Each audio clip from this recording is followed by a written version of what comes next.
My name's Sarah Harrison and I am the founder and CEO of Sarah's Star, which is a charity aimed at helping people with incurable illnesses as well as their family, friends and the NHS. Being diagnosed with an incurable illness, it's a very uncertain time, and I became really poorly very quickly, and I recognised how my family were coping differently to how I was coping.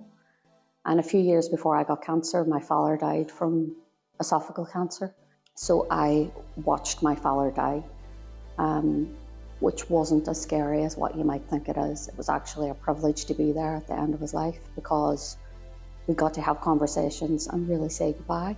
And there's something really beautiful about that. And that's why I try and promote talking more about death and dying, because I think it's actually really good for you. Once people come into the room, because there's such a lovely vibe in there and it's just really comfortable, it tends to settle people quite quickly. And then I try and find out what things they like to do. And I always offer, would they like to set up a club themselves because of the sense of purpose. And I think when you're unwell and if you've been told it's an incurable palliative diagnosis, it can be very easy to just fall down a hole.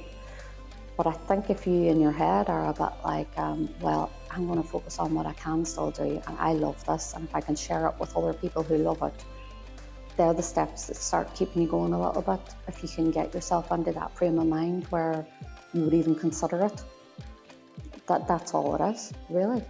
And just knowing that it's a comfortable place to come. Talk if you want to, don't if you don't. There's no pressure.